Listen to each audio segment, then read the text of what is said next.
Good morning students. आज आप लोगों के क्लास 9 के पहले चैप्टर संख्या पद्धति का हम शुरुआत करेंगे। आप सभी का क्लास 9 में स्वागत है।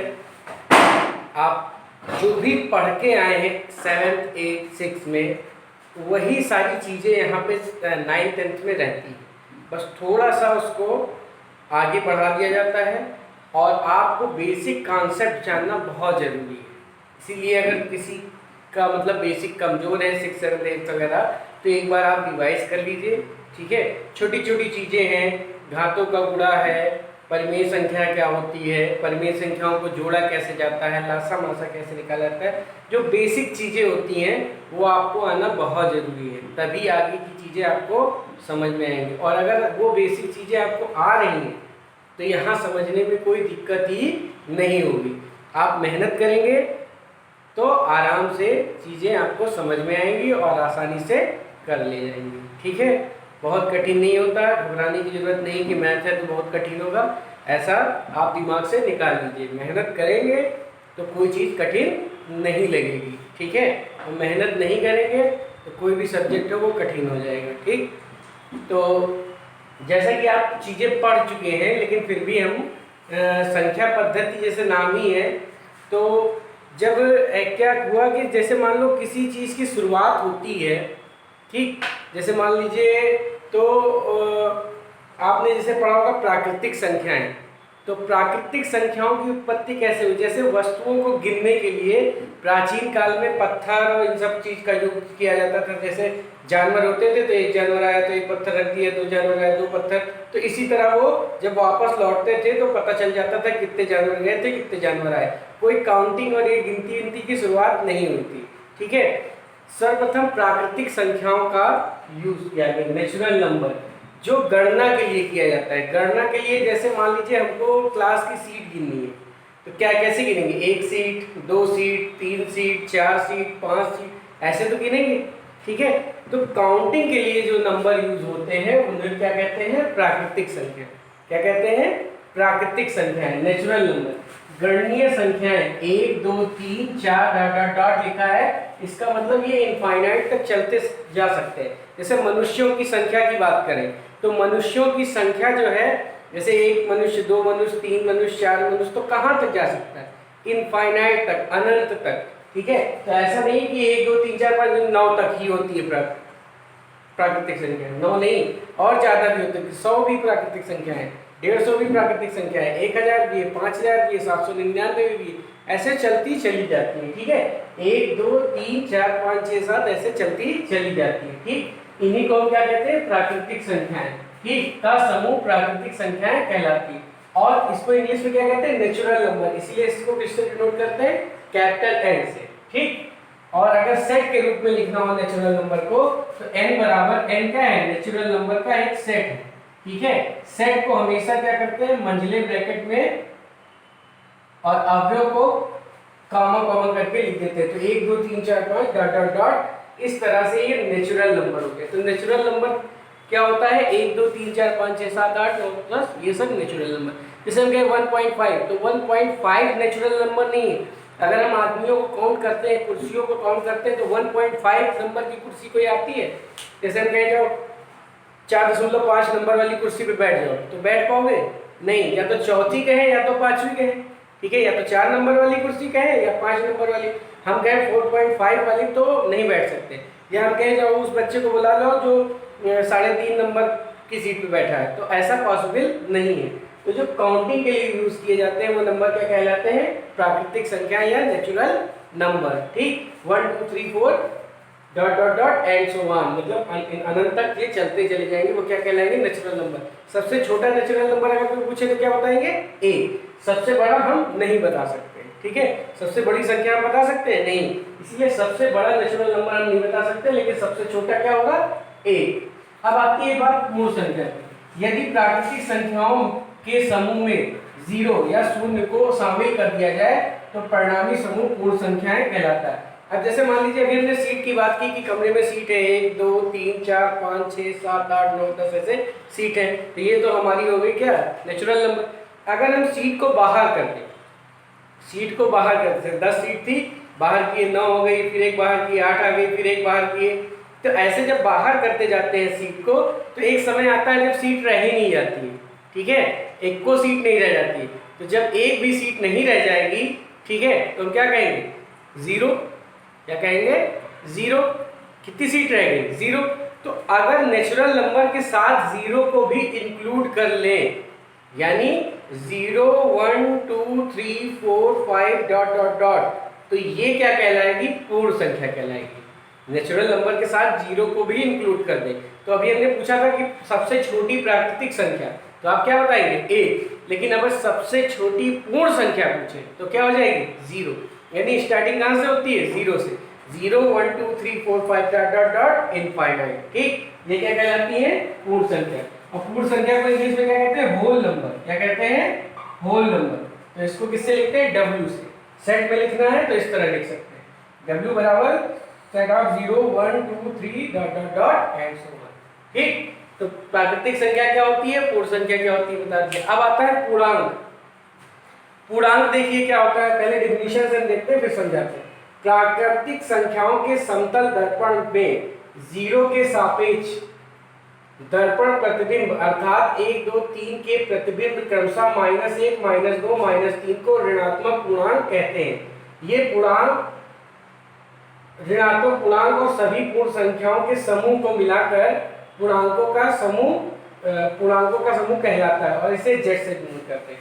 जैसे मान लीजिए अभी हमने पूर्ण संख्या लिखी, अगर यहाँ पे दर्पण रख दिया जाए, 0 पे दर्पण रख दिया जाए, तो इसकी इमेज इधर कहीं बनेगी, इसकी इमेज इधर कहीं बनेगी, इसकी इमेज इधर कहीं बनेगी। तो इन सारे नंबरों की इमेज बनेगी। तो जो इमेज बनेगी वो क्या कहलाते हैं? ऋणात्मक पूर्णांक कहलाते हैं। क्या कहलाते हैं? ऋणात्मक। जैसे 1 की जो इमेज बनेगी वो क्या बनेगी? -1 यानी ऋणात्मक। ठीक, 2 की -2, 3 की इमेज -3, ऐसे जो भी नंबर होंगे उन सब की इमेज जो बनती जाएगी वो क्या कहलाएंगे? ऋणात्मक पूर्णांक। ये सब क्या कहलाएंगे? ऋणात्मक पूर्णांक। ठीक, अब ऋणात्मक पूर्णांक ले लो और पूर्ण संख्या ले लो। ये पूर्ण संख्या थी 0 से लेके, इन सबको मिलाओगे तो क्या बन जाएगा? पूर्णांक। इनका समूह जो बन जाएगा वो क्या बन जाएगा? पूर्णांक। यानी निगेटिव प्लस पूर्ण संख्या, ये सब मिला के इन सब का समूह जो कहलाएगा क्या कहलाएगा? पूर्णांक। और इसे किससे डिनोट करते हैं? जेड से। ठीक, जेड अगर सेट के रूप में लिखना है तो माइनस के सारे नंबर, अब जैसे यहां होगा तो इसकी इमेज इधर मिलकर चली जाएगी। ठीक, तो अगर हम सबसे छोटा पूर्णांक पूछे तो भी नहीं बता सकते क्योंकि -इनफाइनाइट तक जाएगा और यहाँ +इनफाइनाइट तक जाएगा। तो सबसे छोटा और सबसे बड़ा हम पूर्णांक नहीं बता सकते। ठीक, सबसे छोटा प्राकृतिक संख्या हमने बताई, सबसे छोटी पूर्ण संख्या बताई, लेकिन अगर पूर्णांक की बात करते हैं तो ना हम सबसे छोटा बता सकते हैं ना सबसे बड़ा। ये कहलाते हैं ऋण पूर्णांक। ठीक, इधर वाले क्या कहलाएंगे? ऋण पूर्णांक। और 0 की जो उधर रहता है ये कहलाता है धन पूर्णांक। क्या कहलाता है? धन पूर्णांक। ठीक, और ये 0 जो होता है उसको हम क्या कहते हैं? शून्य पूर्णांक। क्या कहते हैं? शून्य पूर्णांक। ठीक, बात समझ में आ गई? ये सारी चीजें आपने पढ़ रखी होंगी। ठीक है, प्राकृतिक संख्या क्या होती है, पूर्ण संख्या क्या होती है और पूर्णांक क्या होता है। ठीक, पूर्णांक इंटीजर i से भी लिखते हैं, कहीं कहीं z से भी लिखा जाता है। ठीक, अब आती है बात परिमेय संख्याओं। परिमेय संख्या, परिमेय संख्या सबने पढ़ रखी है। परिमेय संख्या क्या होती है? ऐसी संख्याएं जो p/q के रूप में लिखी जा सकती है। ध्यान दीजिएगा, ऐसी संख्याएं जो p और /q के रूप में लिखी जा सकती है लेकिन q 0 ना हो और pq क्या हो? पूर्णांक। pq क्या हो? पूर्णांक। ठीक, मतलब p की जगह पूर्णांक होना चाहिए, q की जगह पूर्णांक होना चाहिए, लेकिन q की जगह 0 नहीं होना चाहिए क्योंकि 0 भी पूर्णांक है। तो q की जगह 0 मत रखो, बाकी चाहे जो रखो। ठीक है, कोई भी पूर्णांक रखो। तो ये जो p/q है ये क्या कहलाएगा? परिमेय संख्या। क्या कहलाएगा? परिमेय संख्या। जैसे एक एग्जांपल से हम समझते हैं, परिमेय संख्याओं के एग्जांपल देखते हैं। ये देखो पूर्णांक लिखा है, ये पूर्णांक लिखा है, नीचे वाला पूर्णांक 0 तो है नहीं, तो ये क्या कहलाएगा? परिमेय संख्या। क्या कहलाएगी? परिमेय संख्या। ठीक, देखो -7 क्या है? पूर्णांक है, ऋण पूर्णांक है, लेकिन है तो पूर्णांक। और 5 क्या है? ये भी पूर्णांक है, तो p बाई क्यू के रूप में है और दोनों क्या है, पूर्णांक है। ऐसे अगर हम 7/-5 लिख दें तो ये भी p बाई क्यू के रूप में है, दोनों पूर्णांक है। ठीक, अगर हम -7/-5 लिख दें तो ये भी क्या है, परिमेय संख्या है, क्योंकि ये भी पूर्णांक ये भी पूर्णांक। अगर हम 0/5 लिख दें तो ये क्या है, ये भी पूर्णांक है, परिमेय संख्या है। ये पूर्णांक ये पूर्णांक, नीचे वाला 0 नहीं होना चाहिए, ऊपर वाला 0 हो सकता है, तो ये भी एक परिमेय संख्या है। इसका मान क्या होगा, 0 कुछ होता है तो उसकी वैल्यू क्या होती है, 0। ठीक है, अगर हम केवल 7 लिख दें, अब नीचे कुछ नहीं लिखा है, इसका मतलब नीचे क्या है, 1, तो ये भी एक परिमेय संख्या है। -7 लिख दे, नीचे क्या है, 1 लिखा जाए या ना लिखा जाए, ये सारी क्या है, परिमेय संख्या है। केवल 0 लिख सकते हैं, ये भी क्या है, परिमेय संख्या। केवल 5 लिख सकते हैं, ये भी क्या है, परिमेय संख्या। 7/9 ये क्या है, परिमेय संख्या। ये सब क्या है, परिमेय संख्या। ठीक है, आई बात समझ में।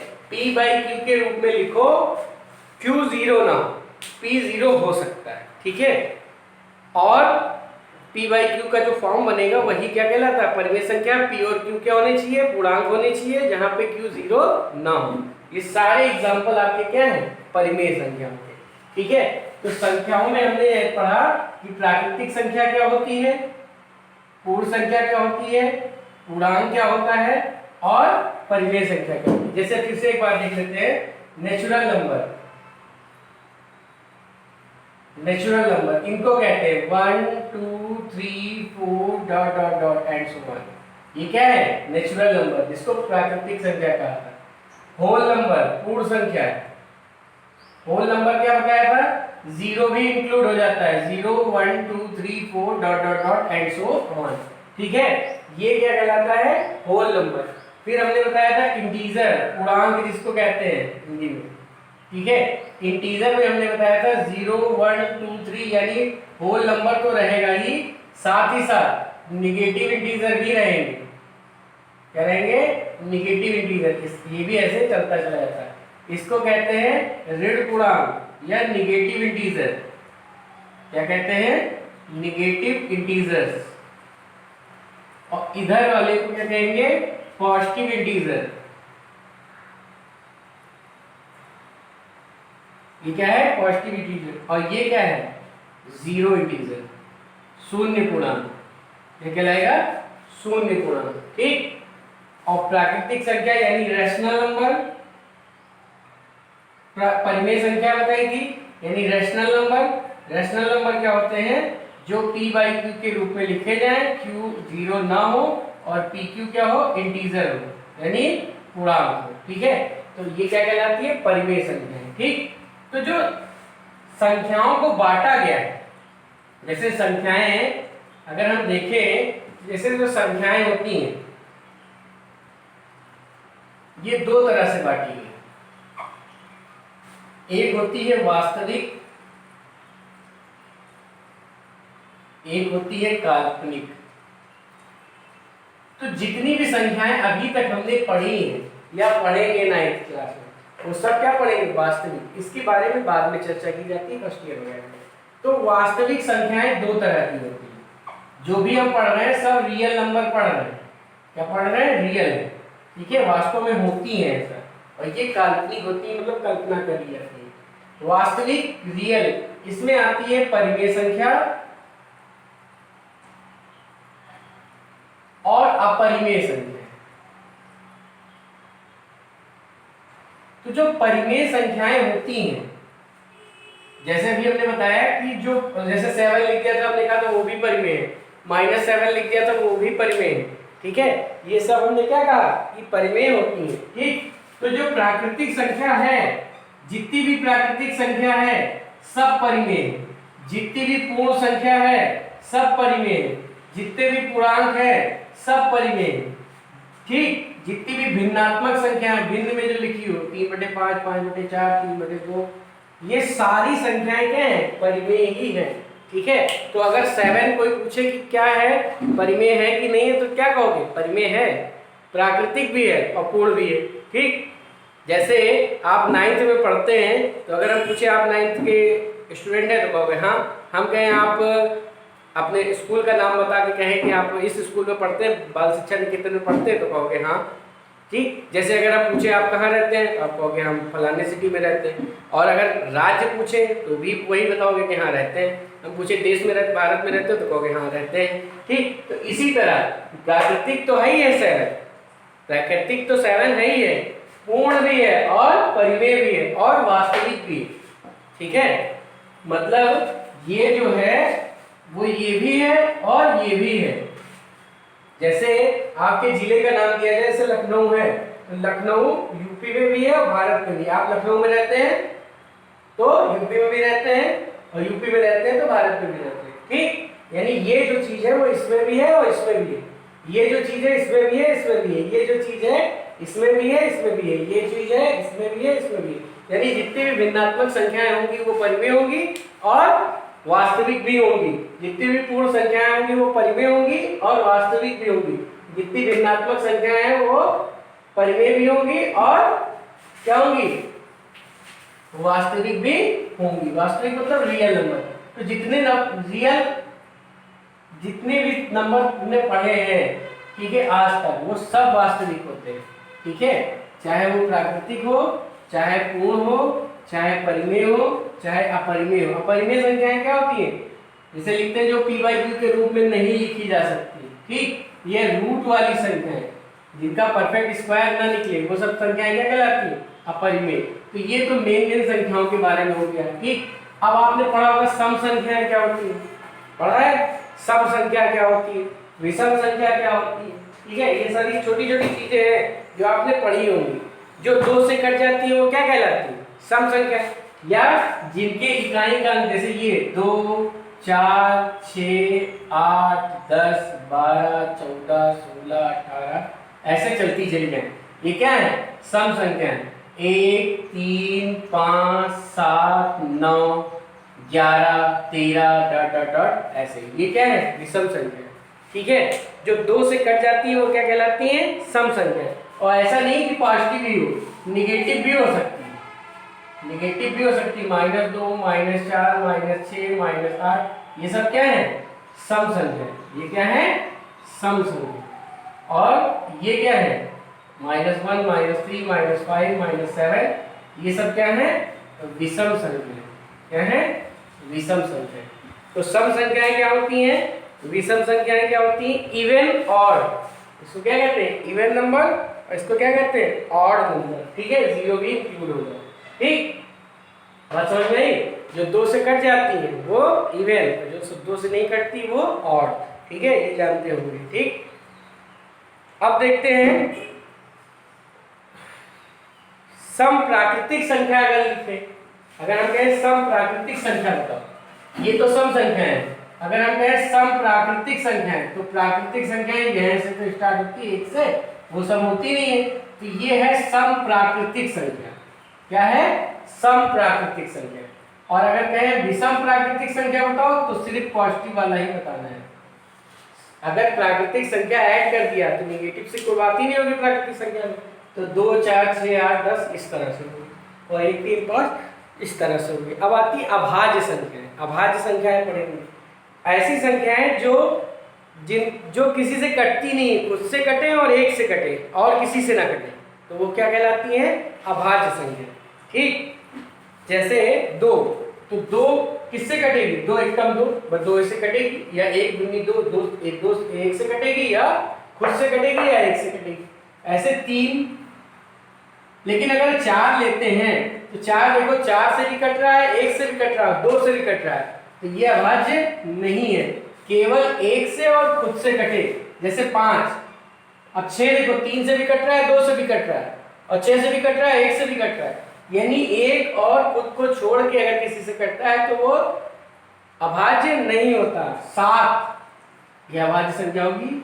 ठीक है, 11, 13, 17, 19, 23, ये सारी संख्याएं जो हैं वो 1 से कटती हैं या खुद से कटती हैं, तो इनको हम क्या कहते हैं, अभाज्य संख्याएं।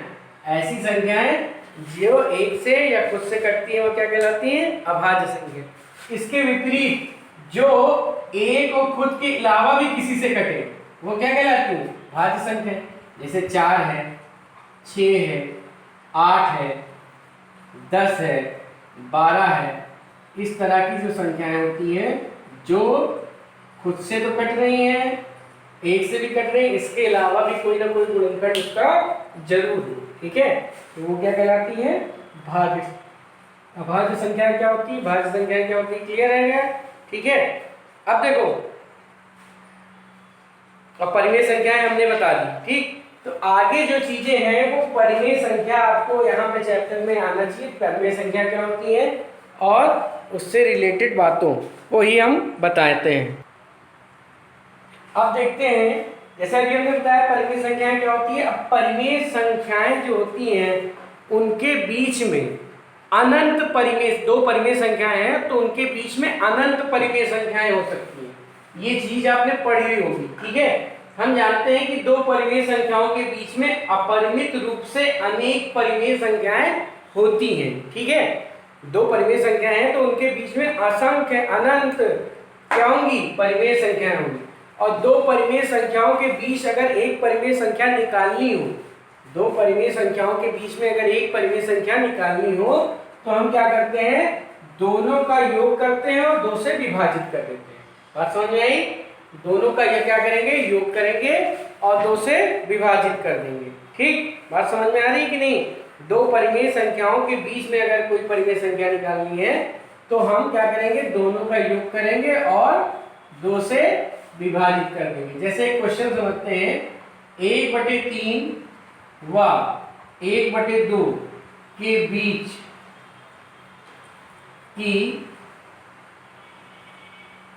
बीच एक परिमेय संख्या करती है, सिर्फ एक निकालनी, एक परिमेय संख्या ज्ञात की। जैसे ये हमने कहा। ठीक है, दो परिमेय संख्याएं दी हैं, उसके बीच एक परिमेय संख्या ज्ञात करनी है। तो हमें पता है कि 1/3 क्या है? परिमेय है, और 1/2 क्या है? परिमेय है। इसके बीच में हमें क्या निकालना है? एक परिमेय संख्या। तो 1/3 व 1/2 के बीच एक परिमेय संख्या बराबर, हमने क्या कहा था? दोनों को जोड़ दो और दो से भाग कर दो। ठीक, दोनों संख्याओं को, तो पहली संख्या 1/3 है, दूसरी 1/2 है, इन दोनों को क्या करेंगे? जोड़ देंगे और दो से भाग कर देंगे, चाहे 1/2 से गुणा कर देंगे, ये काम करेंगे। तो सबसे पहले 1/3 और 1/2 को जोड़ेंगे, तो एलसीएम क्या आएगा? देखो यहाँ नीचे 2 लिखा है, ये वाला 2 ये लिख दिया। ठीक है, अब देखो इन दोनों को जोड़ना है, 2 और 3 का एलसीएम 6, 2 और 3 का एलसीएम 6। इसको 6 करने के लिए किससे गुणा करोगे? 2 से, तो इसके ऊपर वाली संख्या को भी 2 से गुणा करो, प्लस इसको 6 करने के लिए किससे गुणा करोगे? 3 से, तो ऊपर वाली संख्या को भी 3 से गुणा करो। भिन्नों का जोड़ना। ठीक, तो ये कितना आ जाएगा? 2 और ये 3, 5/6 ऊपर आ गया और बटे 2। अब 2 बटे क्या लिखा है? 1 लिखा है। अब क्या करेंगे? ये भाग था, इसको कर देंगे गुणा और ये पलट देंगे, 1/2। कितना आ जाएगा? 5/12। ठीक है, तो 1/3 व 1/2 के बीच की परिमेय संख्या बराबर 5/12। ठीक, ये क्या आ जाएगी? इन दोनों के बीच की परिमेय संख्या आ जाएगी। ऐसे ही हम अगर एक निकालनी है तो सीधे सीधे यही करते हैं। एक एग्जांपल और देखते हैं। हमने क्या कहा था? हमने कहा था प्राकृतिक संख्या भी परिमेय होती है, पूर्ण संख्या भी परिमेय होती है।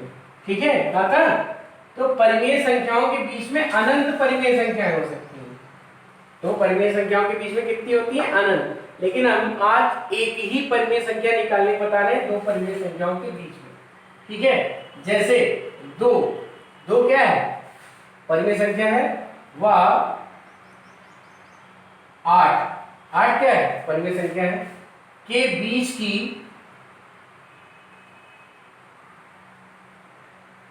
परिमेय संख्या ज्ञात कीजिए। जैसे ये क्वेश्चन 2 और 8 के बीच में जो परिमेय संख्या आती है उसको ज्ञात करना है। तो 2 व 8 के बीच की परिमेय संख्या क्या आ जाएगी? 2 को जोड़ेंगे, 8 को जोड़ेंगे और बटे 2 कर देंगे, तो 10 बटे 2 यानी 5। 2 व 8 के बीच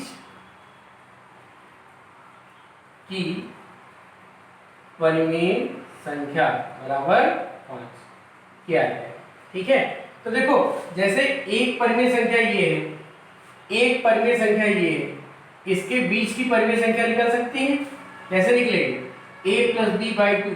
अच्छा, ये भी एक परिमेय संख्या होगी। ये क्या होगी? परिमेय संख्या। तो इन दोनों के बीच में फिर एक परिमेय संख्या निकाल सकते हैं।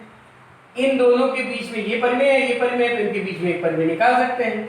ऐसे ये परिमेय तो इनके बीच में निकाल सकते हैं, इन दोनों के बीच में निकाल सकते हैं, इन दोनों के बीच में निकाल सकते हैं, इन दोनों के बीच में, यानी दो परिमेय के बीच में हम परिमेय निकालते जा सकते हैं। तो इस तरह a और b के बीच में अनंत परिमेय संख्याएं हम निकाल सकते हैं। ठीक है, a और b के बीच में हम क्या कर सकते हैं? अनंत परिमेय संख्याएं निकाल सकते हैं। ठीक, जैसे यही क्वेश्चन होता 2 और 8 के बीच 3 के बीच 3 परिमेय संख्याएं ज्ञात कीजिए। तो एक परिमेय संख्या मिल गई, किसके किसके बीच में? 2 व 8 के बीच में क्या मिली? देखो 2 और 8 के बीच में क्या मिली? 5। ठीक, अब 5 भी परिमेय है, 2 भी परिमेय है, इसके बीच में निकाल लेते हैं। 2 और 5 के बीच की परिमेय संख्या 2 और 5 के बीच निकालनी होगी, तो 2 + 5 बटे 2 यानी 7 बटे 2। तो देखो 2 और 8 के बीच में निकाली हमने 5 और 5 और 2 के बीच में निकाली 7 बटे 2।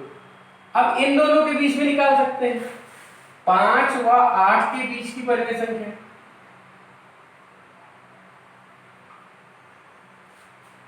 पांच और 8 के बीच में निकालेंगे तो 5 + 8 बटे 2, 8 5 13 बटे 2। तो इस तरह 2 7 बटे 2, 5 13 बटे 2, 8। अब देखो ये 3 संख्याएं आ गई किसके? 2 और 8 के बीच में। 2 और 8 के बीच में ये 3 परिमेय संख्याएं आ गई। तो हमें 3 परिमेय संख्या निकालनी थी, ये 3 परिमेय संख्या निकल गई। ऐसे हम चाहें तो अनंत परिमेय संख्याएं निकाल सकते हैं। तो आज आपको यही रिवाइज करना है कि संख्याएं क्या होती हैं। प्राकृतिक संख्या, पूर्ण संख्या, परिमेय संख्या, भाज्य, अभाज्य, सम संख्या, विषम संख्या, ये सारी चीजें देखनी है। और दो परिमेय संख्याओं के बीच में कितनी परिमेय संख्याएं होती हैं। जो कुछ भी हमने लिखाया है इसको आप एक कॉपी में नोट कर सकते हैं। ठीक है, इसको कॉपी में नोट कर लीजिए ताकि आगे रिवाइज करने में आपको आसानी रहे। ठीक है, और कल के लेक्चर में हम आगे की चीजें बताएंगे।